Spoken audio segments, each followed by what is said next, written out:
If a cat present with a history of weight loss with ravenous appetite, hyperactivity that include excessive vocalization, restlessness, aggression and polyuria and polydipsia, and you palpate a nodule in the neck area, auscultate a heart murmur and find a high blood pressure, and you find an increased T4 concentration in the blood, and your professor asks what is your top differential, and you reply hyperthyroidism, then congratulations, you have successfully diagnosed hyperthyroidism in a cat. So, hyperthyroidism. It is the most common endocrine disorder in the cat. It occurs when thyroid gland secrete an excessive amount of thyroid hormones, that is T4 and T3. Hyperthyroidism usually occurs in older cats. It occurs in the cats more than 8 years of age, and the average age at which hyperthyroidism is diagnosed is about 13 years. The thyroid gland is normally located in the neck area, usually below the larynx or voice box, exactly as you can see on the picture. Let's talk about the causes of hyperthyroidism. In 98% of the cats, the cause of hyperthyroidism is benign thyroid tumor. It is also known as functional thyroid adenoma or adenomatous hyperplasia. Remember, adenoma means benign tumors of glandular epithelium, and in 70% of the cases, both thyroid lobes are affected, and in 2% of the cats, hyperthyroidism occurs due to the functional thyroid carcinoma. Carcinoma means malignant tumor of epithelium.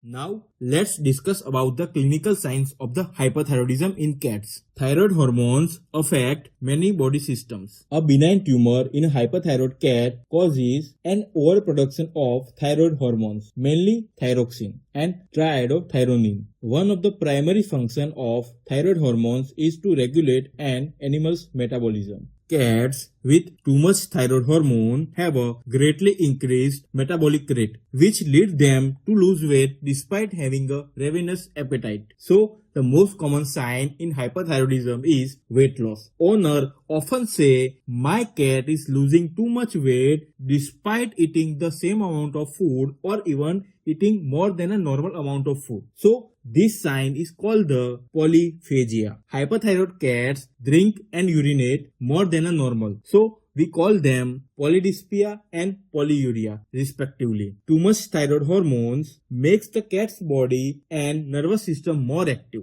causing hyperactivity, restlessness and behavioral changes such as excessive vocalization and aggression. Vomiting can happen, but diarrhea is uncommon. Around 90% of hyperthyroid cats have a palpable thyroid nodules or mass during a physical examination because the thyroid gland becomes enlarged. We can palpate this nodule or mass on one or both sides of the neck. So, this is an important finding that supports the diagnosis. Heat intolerance. Owners often say that cat is trying to find the cool places and becomes the heat intolerant. Remember, in hypothyroidism in dogs, the opposite is true. Dog may try to find warm places, but in hyperthyroidism in cats, cat may try to find cool places. This happens because in hypothyroidism, low thyroid hormone levels decrease the metabolic rate and heat production. So, dog may become cold intolerant and seek warm places. In contrast, hyperthyroidism increases the metabolic rate and heat production. So, the cat become heat intolerant and seek the cool places.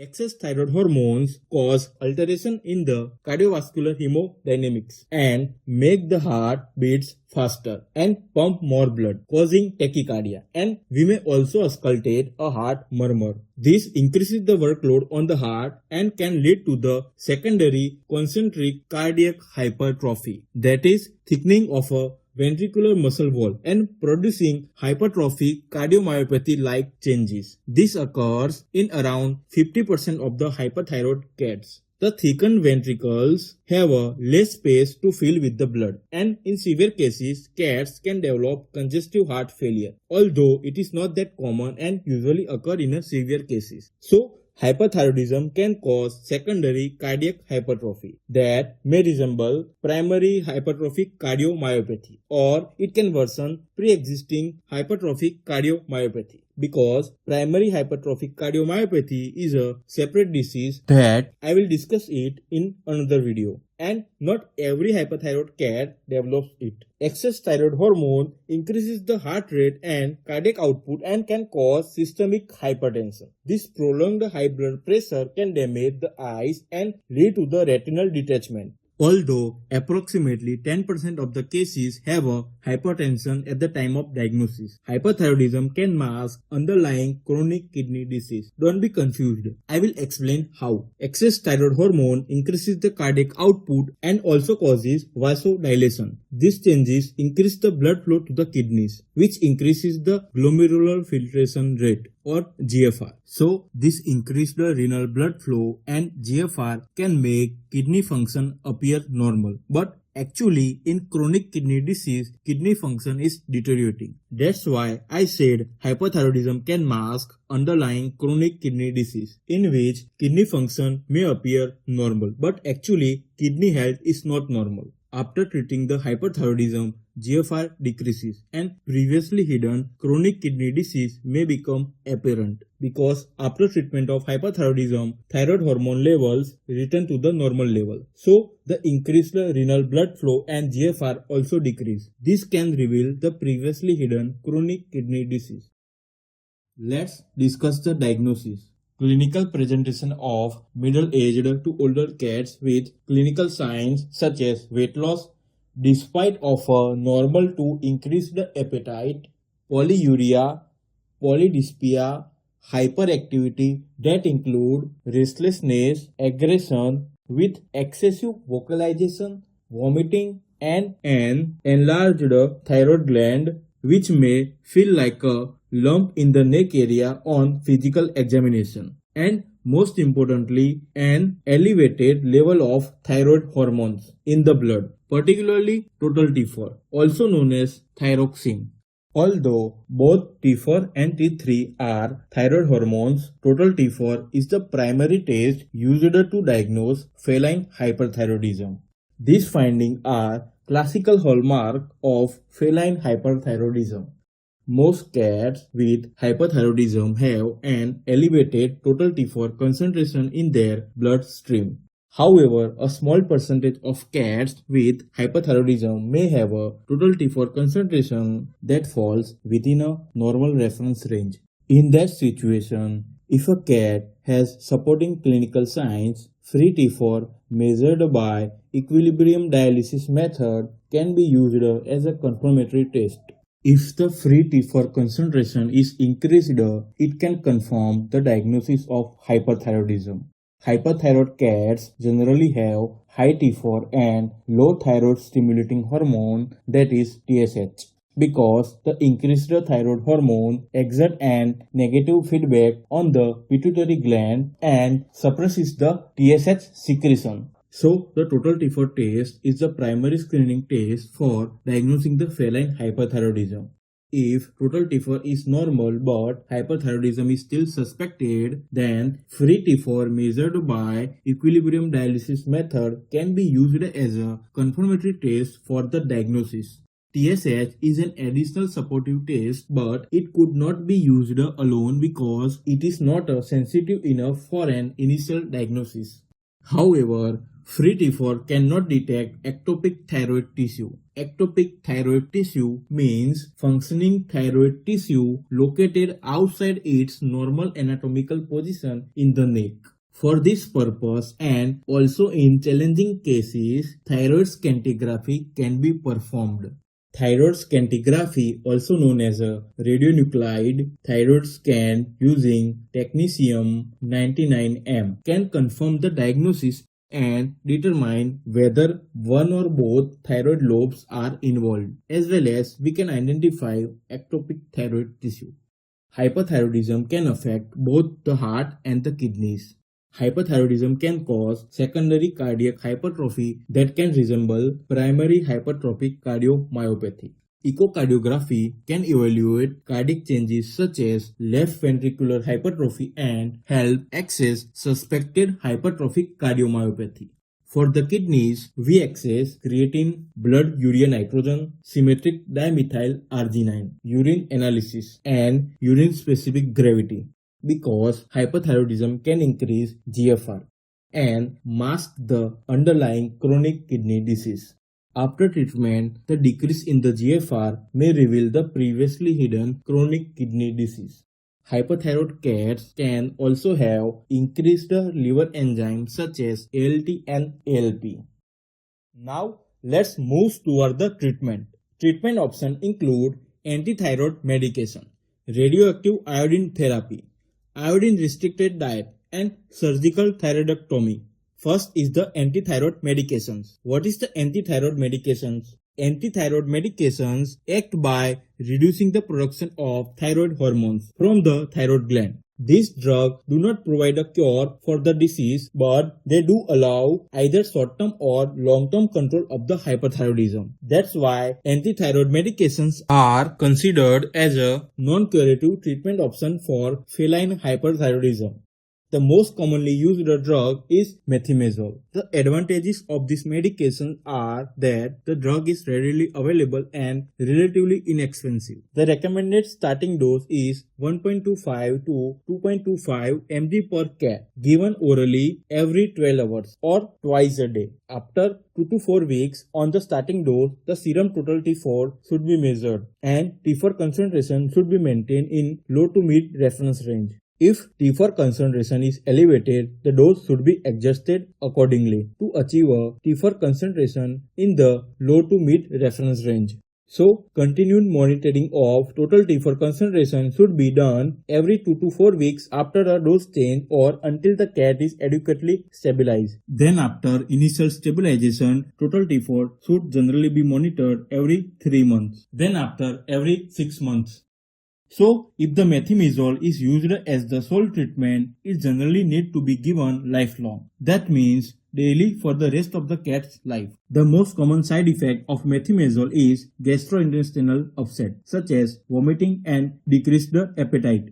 In that case, intradermal methimazole at the rate of 1.25 to 2.25 mg per cat is applied inside the ear pinna. Severe facial pruritus leading to self-induced facial excoriation is less common but characteristic and potentially severe adverse reaction associated with methimazole. As you can see in the picture, there is extreme pruritus of head and neck which lead to the self-induced trauma or excoriation of the face. Before starting methimazole, baseline renal function should be assessed using blood urea nitrogen, creatine, symmetric dimethyl arginine and urine analysis. Because hyperthyroidism can make kidney function look better than it really is.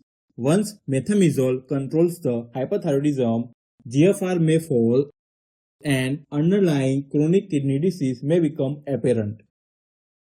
Second is the radioactive iodine therapy. Radioactive iodine therapy is the curative treatment of choice for the feline hyperthyroidism. Because it is a simple and effective and has a high cure rate and has a minimal side effect and does not require any anesthesia. It is generally considered the best curative treatment option for long-term control of feline hyperthyroidism. Radioactive iodine is administered by intravenous route and is quickly absorbed into the bloodstream.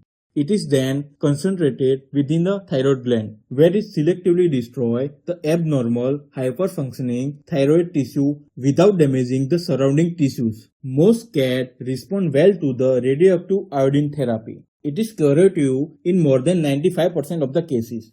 Methimazole trial is recommended before definitive treatment with radioactive iodine as it can unmask concurrent chronic kidney disease. Because radioactive iodine therapy can only be used in mild chronic kidney disease, but it may not be suitable in severe or unstable chronic kidney disease. Iatrogenic hypothyroidism can occur after treatment with radioactive iodine therapy. Third is the iodine restricted diet. Iodine restricted diet, such as Hill's prescription diet. Since iodine is required for the thyroid hormone synthesis, restricting dietary iodine reduces T4 and T3 production. However, this diet must be fed exclusively because additional food or treat can provide iodine and reduce its effectiveness. The cat that is receiving iodine restricted diet should not have access to the other cat food, table food, treat or any prey.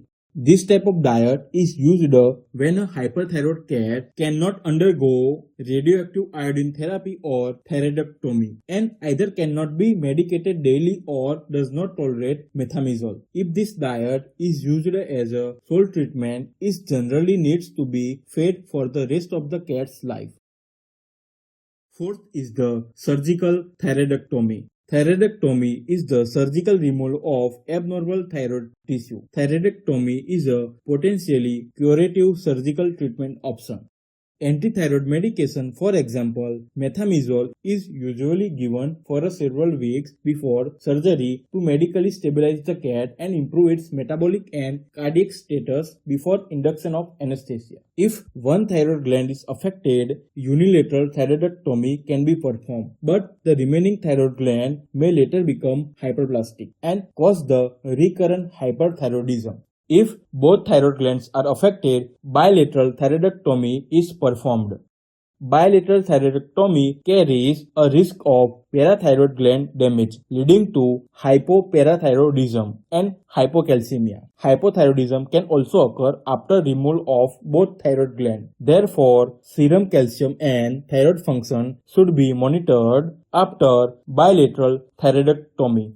Thyroid scintigraphy before surgery can help to identify ectopic functioning thyroid tissue. If this tissue is not removed during the surgery, it may continue producing the thyroid hormones and cause persistent hyperthyroidism. One disadvantage of thyroidectomy is the associated anesthetic and surgical risk because hyperthyroid cats may have a cardiovascular disease. Medical therapy and radioactive iodine therapy are highly effective and less invasive alternative to the thyroidectomy, making the surgical treatment less commonly chosen. However, when the other treatment options are not suitable, unavailable, or not effective, thyroidectomy can be considered as a surgical treatment option. Prognosis is generally excellent for the cats with successful treatment. Radioactive iodine or thyroidectomy can provide a cure in most cases. However, prognosis can be poor in older cats because of a concurrent disease, especially chronic kidney disease, may affect the survival. Cats that are already azotemic when hyperthyroidism is diagnosed generally have a shorter survival time. According to one study, median survival time with methimazole is approximately 2 years and 4 years with the radioactive iodine therapy. For preventive measures or early detection of hyperthyroidism, palpation of a ventral neck and measurement of a serum T4 concentration should be routinely performed in geriatric cats.